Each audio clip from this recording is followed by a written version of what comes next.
Hello, everyone, and welcome to The Struggle is Not Real. This is the show that will deconstruct popular myths and limiting beliefs that hold entrepreneurs back, replacing them with more empowering perspectives and practical strategies.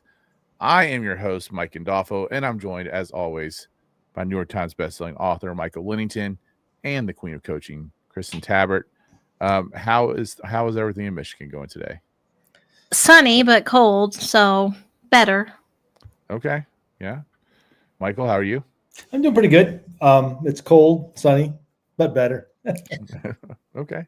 It's always sunny with Michael. Yeah, it's just isn't that sweet? I'm a ray of sunshine. Well, we are here today to challenge another myth that's been holding entrepreneurs back for centuries. It's the idea that planning is the key to success.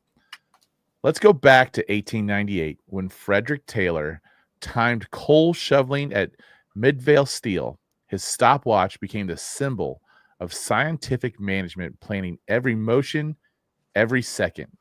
But what Taylor didn't account for was the human factor. Execution, not planning, is where the magic happens. Consider DuPont's gunpowder mill, 1799.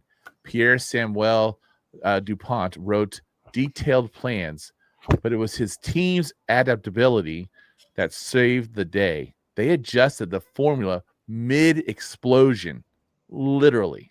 That's execution. Not just following a blueprint, but using it as a guide to innovate.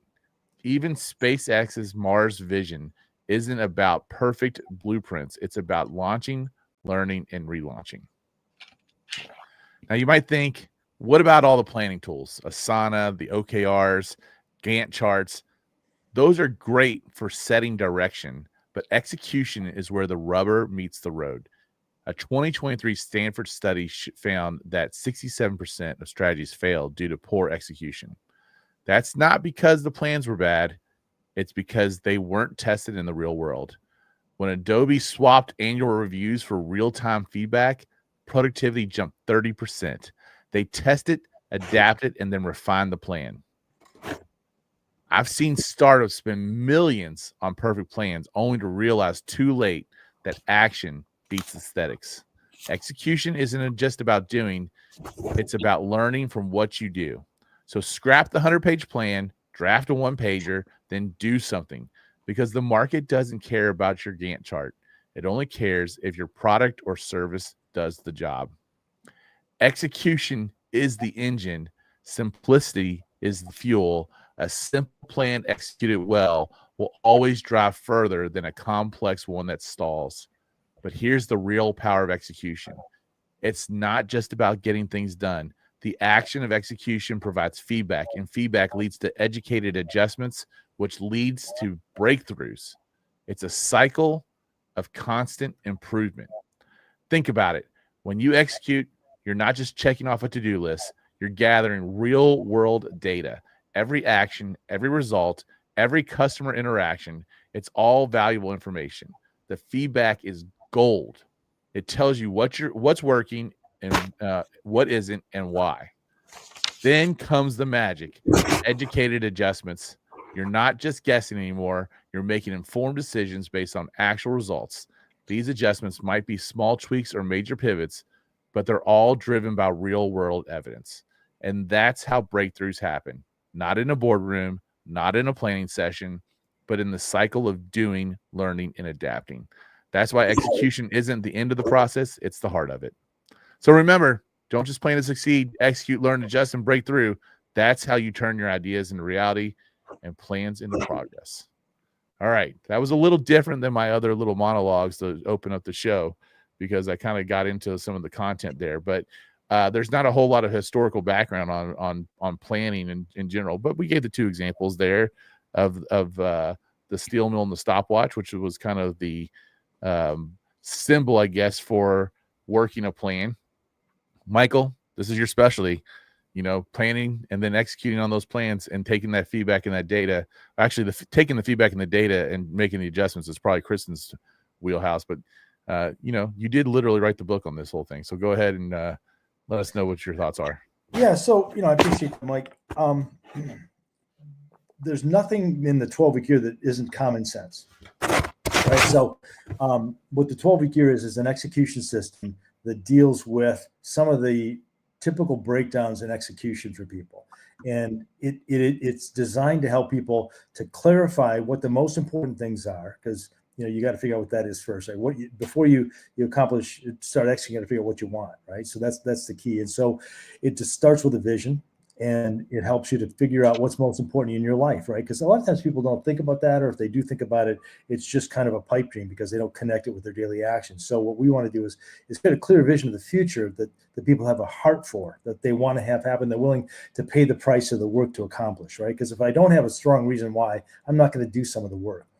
But then it's just having that vision it's barely scratching the surface of a starting point, because you've also got to clarify, what does that mean? What do I have to do? What progress do I have to make? And so we create a 3-year vision that gives you progress towards that aspirational vision, right? The stuff that's got to happen in 3 years to be on track with what you said was important to you. And typically, I don't give people advice on what should be in their vision, but typically you're going to have a vision that's got personal stuff and business stuff. It's a whole life vision, right? Not just business. All right, I'm going to stop you right there and let Kristin unpack that a little bit about how important it is to have the relationship between the personal stuff and the work stuff. And at the meantime, I want you to check and see what your input is for your microphone, because I have a feeling that your microphone, we're hearing you through the computer, not through your microphone, because I'm hearing you flip your pages a lot more than I'm hearing you talking to the microphone. So no problem. Kristin, talk a little bit while Michael's doing that, a little bit about that relationship, why it's important that your vision isn't just all about work, or it's not just all about personal. It's a little bit of both. Well, that's who we are. We as humans are complex, and the desires and the dreams that we have for that life well lived have to be funded by something. So unless you're a trust fund baby or, related to the Rockefellers, whatever, we all have to work in our life. And so we work to fund that vision that's big and compelling. And so it's a circle. One feeds the other keeps feeding the other. It's just, we want to do things in our business that we enjoy, but we also want to have a job or a profession that allows us the ability to fund the things that we dream about, that we're passionate about, that we love. They have to be interdependent with each other. They cannot exist outside of each other. We actually had a client one time who said, we talked about his personal goals and how it aligned with his vision. And he said they're mutually exclusive. One does not feed into the other one at all. And he was very adamant about it. And by the end of the 12-week year, he realized his thinking had changed. Yeah, he was just wrong. Yeah, it's interesting, that whole concept. I'm reading a book right now, and I've just kind of gotten started in it, but it's a book that a lot of people have recommended to me, and it's Bill Perkins's book, Die with Zero. And it's interesting to me because it's coming off of me hearing Nito Cobain give a speech up in High Point University, talking about how he doesn't manage time, he doesn't manage money, he worries about managing his energy. And this book is very much about that, about how you're investing your energy. And a big tie to that was, are you just gonna invest all your energy into working and saving money and not enjoying the fruits of your labor? Or are you going to only invest in the fruits of your labor and never really get ahead, and finding that balance of how they're interrelated so that you can live life now and create the life you want to create, knowing how interconnected they are. And so when you think about, okay, instead of Kristin's going to go look to buy another horse. Did you know that, Michael? She's looking to buy another horse. Is that okay? You could tell me that at any point of our whole relationship, and I'd know that, yeah, that is true. That's probably true. To buy another horse. But she could be like, look at this horse, and it could be, okay, this horse cost, $10,000, or it could be, hey, I've got to coach, I've got to work this many more hours to pay for this horse. The energy I got to put it in, is it worth that energy? Is that juice is the juice worth the squeeze? Am I going to have the time then to enjoy the horse, because I've got to go work to now pay for the horse? And also, horses also just, buying them is the cheap part, right? It's the vet bills, it's feeding them, it's all the other stuff that goes along with it. But when you think about it in terms of like, okay, I'm going to go buy a shirt. The shirt is $50. Well, the average American, am I willing to work 2 hours for that shirt? Because that's what it equates to. I think most people don't make that connection. And so it's impulsive in the moment. It's $50 today. It's $50 tomorrow. It's $100 next week. And each one of those incidences in and of itself isn't much of a thing until they begin to compound. But I like where you're going with this, Mike, because if we can make that connection to the energy and the resources we're putting into that, it may ultimately change your thinking and change your actions. I totally agree, and this is and I know I'm taking this kind of in a way that we weren't planning on taking this conversation, but to me, this all goes back to, are you interested, are you committed, right? Because when you really look at, and Michael, you're big on this. You're big at understanding when you decide that you're going to commit to a plan, what that commitment really means. What are you really saying no to? What are the things that are going to pop up that are going to try to derail you off your plan, and how are you going to overcome those? Like, you thinking through those. And so when you start thinking about the energy that you have to really invest into making something happen, it's going to tell you whether or not you're interested or committed pretty quickly. Yeah, I think people, a lot of us execute by Brownian motion. And I like that term because I learned it a long time ago. That's pretty cool. But little particles on top of a water film will jump around basically because they're getting hit by subatomic particles, and so they just move around randomly. They move because they're being bumped into. And that's kind of how we do things as human beings. So you talk about that shirt, Mike, that costs 2 hours of work. The cost of that shirt, if you're paying with a credit card, doesn't happen for a month or two, but the benefit of having the shirt, happens right now. And so this delay between the consequence of an action and the joy that I get from that action, as long as I'm paying the short-term benefit, or I'm willing to take the short-term benefit and pay the long-term cost, I'm going to be stuck because we don't understand, what that really means to us. It's easy to not really confront down the road what something magical is going to happen down the road. And so, I think that execution piece of executing just by what's important now, like what's in the moment, right? And I don't mean what's important now in terms of strategically. I mean just like, what do I want to do now? And if that's how you're executing, you're not going to make much progress. You may get some things done, but you're not going to be moving in a direction either. I totally agree. I mean, I think you've got to it's all about how you budget. In Nito, when I was there, he was like, when he talked about managing his energy, he was talking about how he manages his energy even down to 5-minute segments, and knowing that, hey, this is where I've got to show up, this is where I've got to make sure that I'm ready to go, and how his day was balanced from being able to make sure he had the energy when it needed to be there, because of the things that were labeled as important to him, right? And when it comes down to it, we can all say, I want this, and here's my plan to get it. But do you really want it? Like, do you really know what it means to really want that? Go ahead. I don't think most people do. Vision is one of the biggest areas that people really struggle in. And you've heard me say this before. Simon Sinek's got a great book, a great TED Talk that says start with why. And he almost got it right. There are some people who know they have a why, but I think the majority of people really don't even know what their why is. It's a kind of a hashtag nice to do thing. It's nothing that really gets them out of the bed in the morning and creates that committed structure of execution to make that happen. I think it's just, you'll do it until you're just not willing to pay those prices anymore. Or a lot of planning comes from the position of, well, everybody else is doing it and it's working for them, I'll try this. Or the worst one that I see is, well, I should be doing this, so I'll create a plan to do it. Anytime you're operating from a position of I have to or I should be, it is destined for failure. It's got to be I want to, I get to. Yeah, that's a very important part there too. So let's start looking at the differences here between planning and execution, and kind of get this train back on the tracks a little bit.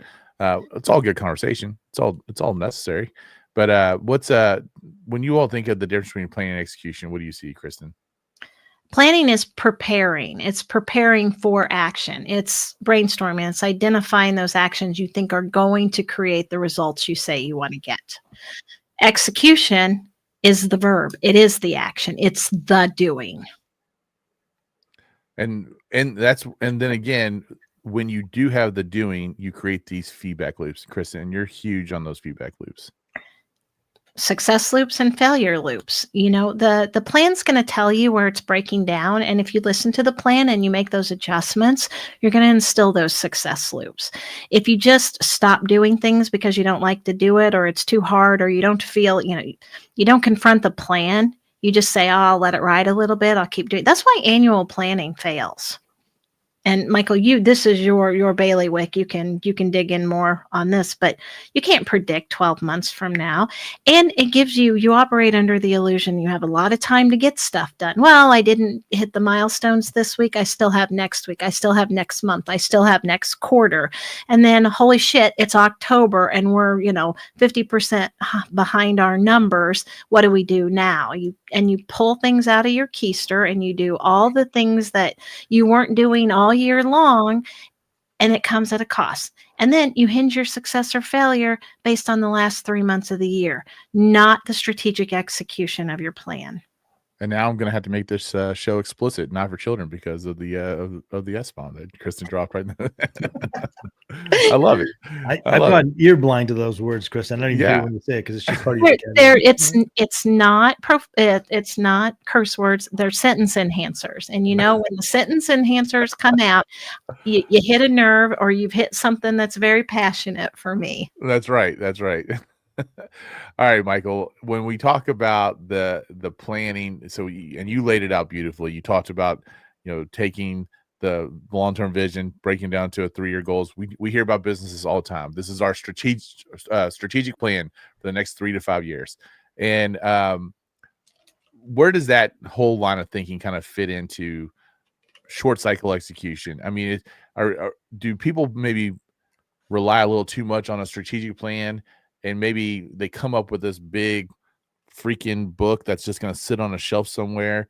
I mean, it really would just be, hey, 3 to 5 year plan is coming up with these objectives. And then we got to go execute in the short term to make it happen. Right. Yeah. So it's kind of a dance between the long term and the short term. And, when we set long-term goals and plans, it's helpful to think about that stuff because it helps you make good decisions and align some of the things you're going to do with that. But it's very difficult to act on that because it is so far removed from the day. So we want to kind of create a little bit more clarity about what has to happen today for me to be on track with those long-term strategies and goals and things like that. So it's just having a system to kind of translate those things into what do I get, what's important now kind of thing, but clarify that, not just a reacting in the moment, but having thought through that. So you've got kind of a roadmap. And but as Kristin pointed out, if you create a roadmap that's too far out into the future, it becomes ineffective because you can't predict very far out what the actions need to be. So you take those objectives you come up with in your 3 to 5 year strategic plan, you bring them down. This is what has to happen in the next 12 weeks. And so there's really two places, I guess, where adjustments happen. They happen within the plan, and then they happen between the plans. So I want to unpack that a little bit so that we can kind of help people understand the adjustment that happens inside the plan and the adjustment that happens in between the plans. Let's start in the plan, and it really requires people to confront some things. They got to confront their execution, and they got to confront their plan. Mm-hmm. And talk about that matrix, if you will. Yeah. So if you have a 12-week plan with a specific goal and you've got tactics built out each week to execute against to hit that goal, then every week there's a couple of scenarios you're going to face. You're either going to be executing your tactics and moving towards your goal, or you're not. Right. And so then you look at, was I not executing? Or if I was executing, did my plan move me forward? So every week you've got to look at what's working, what's not working. And then if you're executing well, just keep going. But if you're not, you've got to figure out a way to get some of those tactics done you didn't get done last week. Or if you're getting those tactics done and your plan's not working, then what do I have to change in my plan? What do I have to add to my plan? And so most people don't do that. They don't confront on a weekly basis how things are going and adjust, right? And that's can be a problem, because if you're not tracking your progress, you can waste a lot of time doing stuff that isn't really the highest payoff activity. And I think that's one of the biggest challenges with plans, is that if you don't pay attention, they get off the rails pretty quick. Lots of times, Kristin, when people don't execute their plan, they think their plan doesn't work, right? That's the first thing they go to. And so, how do you coach someone through that to make sure that they understand, hey, it's not, you don't know if the plan works or not because you didn't execute the plan, but maybe the fact that they weren't even really interested in executing the plan in the first place tells you that the plan didn't work because there was no buy-in. I don't know. You tell me. Those are all good points, and they're all certainly applicable to what we're talking about. Usually when somebody's not executing their plan, it's not because it's the plan or they don't like the plan. It's the assumptions they came into it. Again, it's the problem's not the problem. The problem's how you're looking at the problem. It's everybody else's fault. It's the market. It's everything fails but me. I'm not the one that's failing when they're the only common denominator. And so what I love about the beauty of the 12-week plan is they come into it with assumptions. Here's an execution system that's going to make everything magical for me. I'm going to get 12 months worth of productivity in 12 weeks until they get through their first week and they scored 30%. And like you said, it's like, it doesn't work. My plan doesn't work. I don't pull punches. The score is the score. It's you didn't execute. And so you have a choice. Oh, sorry. Go ahead. No, you paused for dramatic effect and I jumped right in there. Go ahead. Keep going. So you have a choice. You can quit and that's fine. You're going to ease the pain just like that. But then you're going to create that pain in waves because you're starting to instill those failure loops over and over and over and over again. Or you can kind of suck it up, buttercup, and see how next week goes. We're not going to try to score 80% next week. It's unrealistic. You're coming into this not understanding, not wanting to do, kicking and screaming. So what is, 5% better we can do? What's one more tactic you can do next week? Let's be realistic about this. And if you're still resisting doing the tactics you say you should be doing, you need to be doing, and that's part of the problem too, because you're not saying, I'm lucky enough to get to do these tactics because I know what it's going to get me in the future. Go look for another magic bullet because this isn't going to be for you. Michael, you look like you want to chime in that. When I was just thinking, that's my confused look, not my I want to say something look. But yeah, I think just though I agree with what you said, Kristin, and the way I see it in general is just that every week you're confronted, if you're doing the right things, you're tracking your progress, you're tracking your execution. Every week you're confronted with the need to look at, am I doing the things that I said I was going to do or not? And if I am doing those things, am I making progress each week? And the easy thing is, if I'm executing them and the plan's not working, is to go to the plan and figure that out, right? To answer that question about what do I do differently because my plan's not delivering what I thought. If I've been executing it, right? That's kind of your point. But if I haven't been executing it, then it can kind of open up a can of worms in a sense in terms of the things that could be going wrong, right? So I'm not doing the action. Why? Well, I don't feel like doing the action, or I didn't have enough time to do the action, or if I didn't feel like doing the action, was it because I did something else that was more fun? What is that detective work that's got to happen every week? But confronting that and really understanding yourself and how you operate can help you write easier plans, but also learn how you can begin to execute more effectively. Because there's a myriad of things that can go on between your ears that keep you from executing. Fear, and I know you've talked a little bit about that, Kristin, but the lack of belief in yourself, but the fear piece of it's really interesting because I think you've come up with some good ways of thinking through fear and overcoming that to some degree. So yeah, fear is kind of a cornerstone of being paralyzed. Fear can come from, I don't know how to do something. I'm afraid of being judged. I'm not dreaming big enough. I don't know how to dream big enough. And so I've realized part of the challenges that people face with creating that vision that then it gets them excited about the plan today to help them get there is the fear that holds them back. And if you identify the fear, and you can uncover that and plan for worst case scenario. If it does come to fruition, which most often worst case scenario doesn't come to fruition.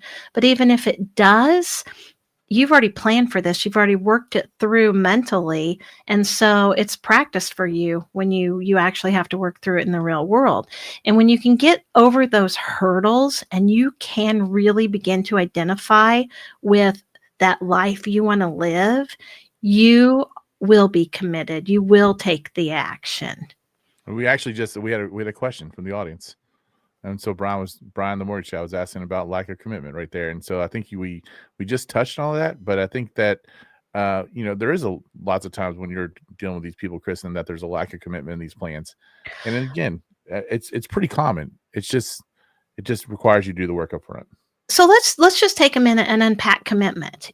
People say, "Oh, I'm committed to the process," but then the actions don't line up for this.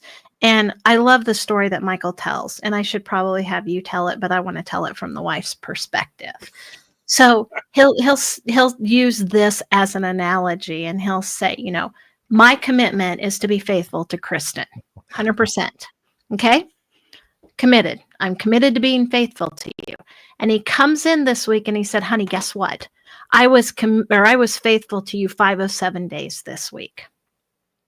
Commitment is all or nothing. And if he did come in, he's still sitting here. So this didn't happen. I didn't kill him. There's no fork sticking out of his neck. Yeah. No, there is not. Point being, commitment is all or nothing. There's no middle ground. There's no gray areas.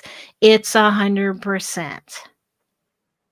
And if you're committed 100% to the tactics, doesn't mean you have to score 100%. It means that you are willing to get up every single day and do those things because you know what it's going to get you to, what that finish line is going to look like.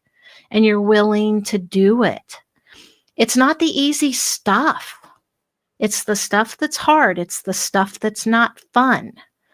You talk about the horses. I used to tell people all the time, it's not the fun part of having horses. It starts with the commitment of getting up in the dark in Michigan, in the cold, shoveling frozen horse crap. That's commitment. Most people would only do that for a few days and say, this isn't for me. I quit. It was so compelling. I did it every single day. And I made Michael do it with me too. Yeah, see, because I'm committed to you, I shovel horse crap. I don't like horse. See, commitment. It's all or nothing. You can say the S word now. We've already done it once. Yeah, the thing about it is, though, sometimes we don't know the cost from the beginning, right? So to make a commitment, you've got to, first of all, be willing to pay the cost of the commitment, right? That's fundamentally it. People, though, don't always confront those costs before they quote unquote commit to something. So they're interested in something, but they're not committed to it. And when you're interested in things, as soon as the going gets too difficult, you stop. And there's nothing wrong with interest. I mean, I've got a lot of interest in life, but as soon as it gets difficult, I won't follow through because I'm just not interested in doing it anymore. But a commitment is different than that because you have to decide before you encounter the prices that you're going to pay them.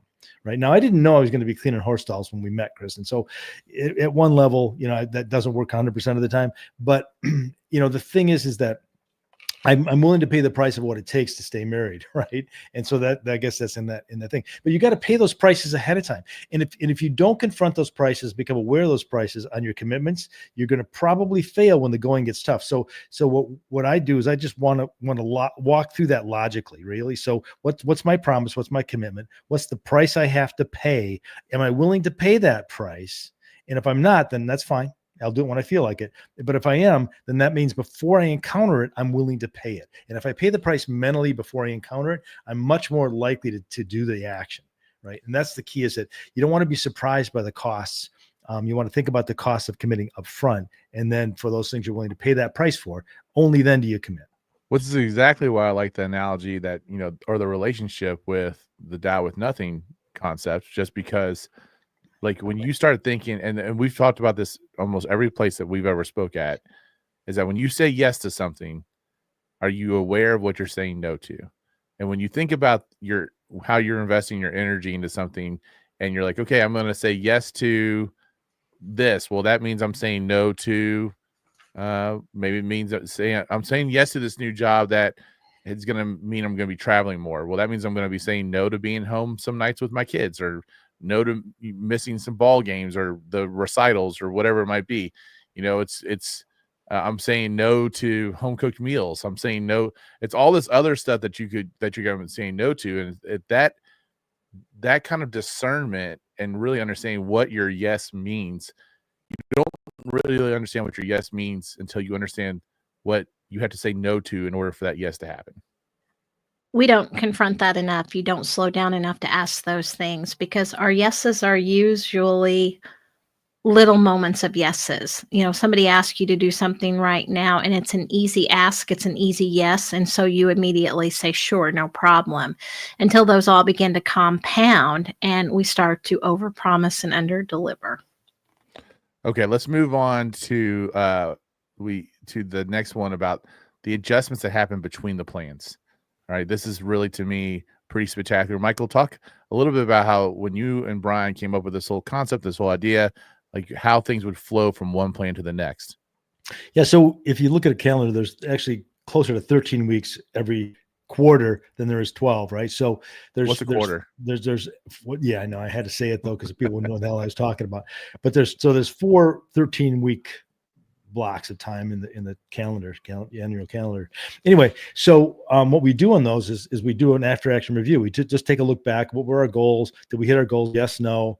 How well do we execute against those goals? What got in the way? What didn't? What are the learning points from the last 12 weeks? And then how well do we apply the disciplines? All that stuff, right? Then we look at our lives and where are we at? I mean, what's out of balance? What's in balance? We kind of do an evaluation of the business that way, but also personally. And then with all that information, we figure out what the next 12-week year plans are going to be, goals are going to be, and the tactics that you need to execute to get there. And so that kind of process is a way of learning, because I look at the 12-week year as an execution system first of all, but it's also a learning system, because if you're paying attention, it's making explicit not just your goals, but also the way you're going to solve the problem of getting from where you were to hitting those goals. And that plan that you put together to do that is explicit, so you can see, did that work or did it not work? That didn't work, let's switch that out. Now I think we should do that every week in the WHAM, but sometimes there's some fundamental things you've got to change every 12 weeks. And so that's what the 12-week process is. And then there may be some new things that have come up that you didn't anticipate, right? That all of a sudden this thing worked a lot better than I thought it was going to.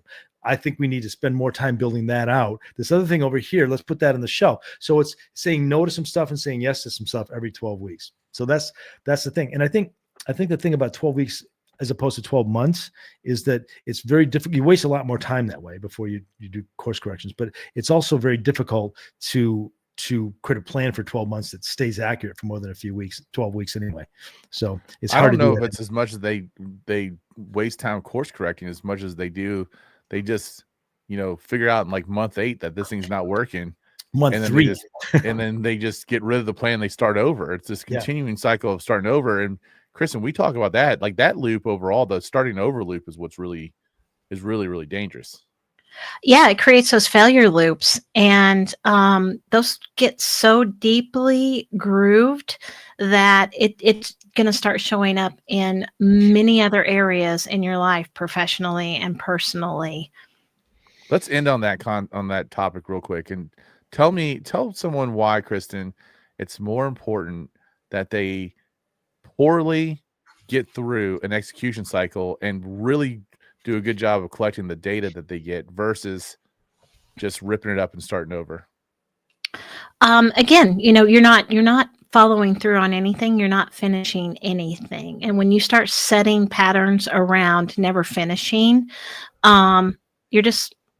you're barely surviving at best. I would say that you're deteriorating a lot. Any success, no matter how small, any win, no matter how small, feeds into that next success loops. And it's really psychologically important to finish something. It doesn't mean finishing well. Finishing poorly is far better than never finishing. Absolutely. I totally agree.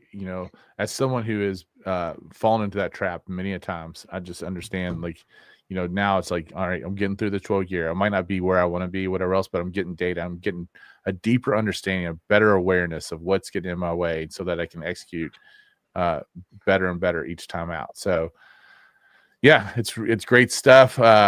Michael, you want to add anything before we kind of wrap it up today? Yeah, I think just in general, I was just thinking about this, is that hopefully the breakdowns in the execution are you, because you can change that stuff, right? It's all internal. And so, a lot of times people want to point outside of themselves for the breakdown, the cause of breakdowns, and why they're not hitting their goals. But that stuff's kind of out of your control, right? You can't control the economy. You can't control other people. All you control is the way you think and the way you act. And so that if you've got problems with that, the good news is you can change that stuff. And it's just being really honest with yourself of where the breakdown is. Is it you don't feel like doing it? Sometimes I do, sometimes I don't. What is it that's keeping you from taking those actions? And then make a decision. Is this goal more important, or is my comfort or whatever the reason is I'm not acting on it more important to me? Making that decision consciously is critical to changing. Totally agree. All right. So next week we're going to unlock that knowledge is not power. So that should be another good one. Knowledge is not power. That's our conversation. Next week again, we'll be live Fridays at 1:00 Eastern on this YouTube channel. We love the interaction from the audience. So post those comments in the chat, and then we can get you on screen and we can answer your questions in real time. It's all good. So thanks to the people that commented today. I really appreciate it. And we'll see you next time on The Struggle is Not Real.